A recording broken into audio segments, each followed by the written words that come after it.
ವಿಧಾನಸಭೆಯಲ್ಲಿ ಶಾಸಕರ ಮೇಲೆ ಕ್ಯಾಮೆರಾ ಕಣ್ಣು, ಆಗಮನ, ನಿರ್ಗಮನ ಸಮಯ ದಾಖಲು. ಬೆಂಗಳೂರು, ಕರ್ನಾಟಕ ವಿಧಾನಸಭೆಯಲ್ಲಿ ಮುಖ ಗುರುತಿಸುವ ತಂತ್ರಜ್ಞಾನದೊಂದಿಗೆ ಆರ್ಟಿಫಿಷಿಯಲ್ ಇಂಟೆಲಿಜೆನ್ಸ್ ಕ್ಯಾಮೆರಾಗಳನ್ನು ಅಳವಡಿಸಲಾಗಿದ್ದು, ಇದು ಶಾಸಕರ ಆಗಮನ ಮತ್ತು ನಿರ್ಗಮನ ಸಮಯ ಹಾಗೂ ಸದನದಲ್ಲಿ ಎಷ್ಟು ಹೊತ್ತು ಇದ್ದರು ಎನ್ನುವುದನ್ನು ದಾಖಲಿಸುತ್ತದೆ.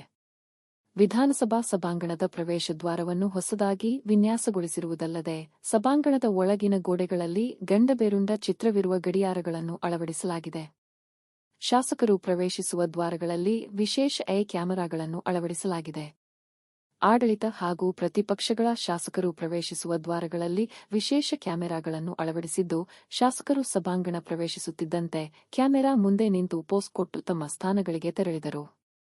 ವಿಧಾನಸಭೆಯ ಎಲ್ಲಾ ಶಾಸಕರ ಕುರ್ಚಿಗಳ ಮುಂದಿರುವ ಮೇಜುಗಳಿಗೆ ಸುವರ್ಣ ಬಣ್ಣದ ಲೋಹದ ಕಟ್ಟುಗಳನ್ನು ಅಳವಡಿಸಿರುವುದು ಆಕರ್ಷಣೀಯವಾಗಿದೆ. ಈ ಹೊಸ ವ್ಯವಸ್ಥೆ ಜಾರಿಗೆ ಬಂದ ನಂತರ ಇಂದು ಆರಂಭವಾದ ಮಳೆಗಾಲದ ಅಧಿವೇಶನಕ್ಕೆ ಆಗಮಿಸಿದ ಮೊದಲ ಶಾಸಕಿಯಾಗಿ ಕಾಂಗ್ರೆಸ್ನ ರೂಪಕಲಾ ಶಶಿಧರ್ ಅವರು ಕ್ಯಾಮೆರಾದಲ್ಲಿ ಸೆರೆಯಾಗಿದ್ದಾರೆ.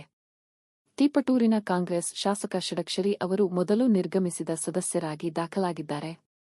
ಸಭಾಧ್ಯಕ್ಷ ಯುಟಿ ಖಾದರ್ ಅವರು ಕೋರಂ ಗಂಟೆ ಬಾರಿಸುವ ಮುನ್ನವೇ ವಿಧಾನಸಭೆಗೆ ಬರುವ ಶಾಸಕರನ್ನು ಗುರುತಿಸಿ ಅವರ ಹೆಸರನ್ನು ಸಭಾಪತಿಯವರು ಶ್ಲಾಘಿಸುವ ಪರಿಪಾಠವಿದೆ. ಕೆಲವು ಹಿರಿಯ ಶಾಸಕರಾದ ಆರಗ ಜ್ಞಾನೇಂದ್ರ, ಬಸನಗೌಡ ಪಾಟೀಲ್ ಯತ್ನಾಳ್, ಬಿಜೆಪಿ ಮತ್ತು ಕೆಲವು ಹಿರಿಯ ಸಚಿವರು, ಕೆಲವು ಶಾಸಕರು ಸ್ವಲ್ಪ ತಡವಾಗಿ ಬಂದರೂ ಸಂಜೆ 6 ಅಥವಾ 8ರವರೆಗೆ ಕಲಾಪದಲ್ಲಿ ಕುಳಿತುಕೊಳ್ಳುವಂತೆ ಮನವಿ ಮಾಡಿದರೂ ಯಾರೂ ಕೇಳುತ್ತಿರಲಿಲ್ಲ. ಆದ್ದರಿಂದ ನಾವು ಮೊದಲ ಬಾರಿಗೆ ಆರ್ಟಿಫಿಷಿಯಲ್ ಇಂಟೆಲಿಜೆನ್ಸ್ ಕ್ಯಾಮೆರಾಗಳನ್ನು ಅಳವಡಿಸಿದ್ದೇವೆ, ಅದು ನಿಮ್ಮನ್ನು ಗಮನಿಸುತ್ತದೆ ಎಂದು ಸ್ಪೀಕರ್ ಯುಟಿ ಖಾದರ್ ಅವರು ಹೇಳಿದರು. ಶಾಸಕರು ಎಷ್ಟೊತ್ತಿಗೆ ಬರುತ್ತಾರೆ ಮತ್ತು ಎಷ್ಟೊತ್ತಿಗೆ ಹೋಗುತ್ತಾರೆ ಹಾಗೂ ಎಷ್ಟು ಹೊತ್ತು ವಿಧಾನಸಭೆಯಲ್ಲಿ ಇರುತ್ತಾರೆ ಎಂಬ ಬಗ್ಗೆ ಕ್ಯಾಮೆರಾ ಮಾಹಿತಿ ದಾಖಲಿಸುತ್ತದೆ.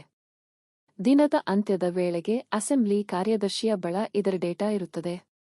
ಅಧಿಕಾರಿಗಳ ಪ್ರಕಾರ ಈ ಉಪಕ್ರಮವು ಶಾಸಕರ ಹಾಜರಾತಿ ಮತ್ತು ಅಧಿವೇಶನದಲ್ಲಿ ಅವರ ಭಾಗವಹಿಸುವಿಕೆಯನ್ನು ಸುಧಾರಿಸಬಹುದು ಎಂದು ಸ್ಪೀಕರ್ ತಿಳಿಸಿದ್ದಾರೆ. ನಮ್ಮ ವಿಧಾನಸೌಧ ಕಟ್ಟಡಕ್ಕೆ ಅಂತಾರಾಷ್ಟ್ರೀಯ ಮಟ್ಟದಲ್ಲಿ ಗೌರವವಿದೆ. ರಾಷ್ಟ್ರೀಯ, ಅಂತಾರಾಷ್ಟ್ರೀಯ ಮಟ್ಟದ ನಿಯೋಗಗಳು, ಪ್ರವಾಸಿಗರು ವಿಧಾನಸೌಧಕ್ಕೆ ಬರುತ್ತಾರೆ.